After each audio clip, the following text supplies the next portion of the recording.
1000 கோடி ரூபா வந்து ப்ராஜெக்ட்.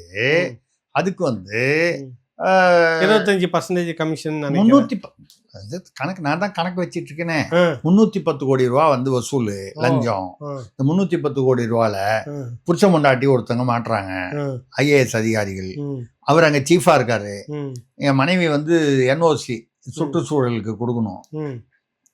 அவங்க தான் அது அது அது என்ன இல்லைங்க, அது வந்து சாகுபடி செய்யக்கூடிய நிலமா, சாகுபடி செய்யக்கூடிய நிலமா, இல்ல வந்து சதுப்பு நிலமா, சுப்பீரியர் பவர் அந்த மாதிரி வரவங்க அது NOC ஆட்சேபனை இல்லைன்னு கொடுக்கணும்.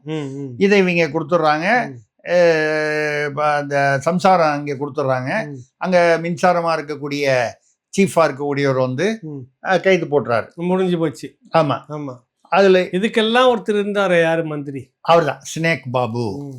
இந்த ஸ்னேக் பாபு படம் எடுக்கிறது, அப்ப படம் எடுத்துருக்குதுங்க. படம் எடுத்தாரா? அப்ப பாத்தீங்கன்னா அவர் பெரிய மலைப்பாம்பா இருந்தாரு. இப்ப எங்கன்னு வந்து இந்த வழக்கெல்லாம் போட்டு பார்த்தா தனி பாம்பு மாதிரி எங்க எங்கேயோ தேடி பாக்குறாங்க, கண்ணிலே இல்ல, எஸ்கேப் ஆயிட்டே இருக்கு. இந்த திமுக மீட்டிங்ல அப்படி பார்த்தா அந்த பின்னால ஒளிஞ்சிட்டு நிக்கிறாரு. இப்படி இருக்குது. கண்ணுக்கு புலப்படல அந்த பாம்பு. மாட்டினா வம்பு இல்ல. அது மட்டும் அந்த பிரச்சனை வந்திருக்கு. அதை நிறுத்திட்டாங்க.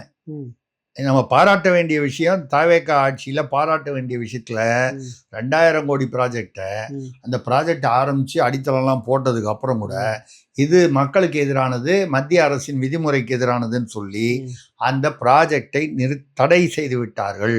இது வரவேற்கப்பட வேண்டியது. இது சம்பந்தமாக வந்து ஆய்வு பண்ணணும், உள்ள விசாரணை பண்ணணும்ட்டாங்க. விசாரணைனாலே உங்களுக்கு தெரியும் பிரச்சனை தான். போன தடவை வந்து செந்தில் பாபு நம்ம சொன்னோம். அது மட்டும் இல்ல, இன்னொரு விசாரணையும் இருக்குது.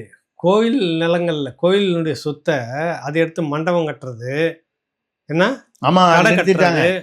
ஒன்றும் மற்றபடி பெரிய பெரிய 46 வணிக வளாகங்கள் மற்றும் திருமண மண்டபங்கள் கோயில் பணத்துல கட்டுறதை வந்து நிறுத்திட்டாங்க. ஐயோ, அதுலயும் 25% பேசி முடிச்சாச்சான். அதெல்லாம் ஏற்கனவே போய் பாக்கெட்ல நிறைஞ்சிருச்சு. இப்ப நிறுத்திட்டோன்னே என்ன பண்றதுன்னு அவங்க எல்லாம் கழுத்து நிறுக்கிறான். என்ன பண்றதுன்னு தெரியல. ஒரு பக்கம் இங்க கழுத்து நிற்கிறாங்க, ஒரு பக்கம் கொடுத்தவங்க கழுத்து நிற்கிறாங்க. என்ன பண்றது? 3000 கிலோ காணாம போச்சுன்னு சொல்லி பேச்சு வந்ததா இல்லையா? 3000 கிலோ, 4.5 கிலோ நான் தொலைச்சிட்டு நிக்கிறாங்களே உப்புளியப்பன் கோயில், நான் கொடுத்த காசு போச்சு. அந்த 3000த்துல ஏன் 4.5 இருக்குதுங்க? இருக்குது. அந்த 3000த்துல எனக்கும் பங்கு இருக்கு.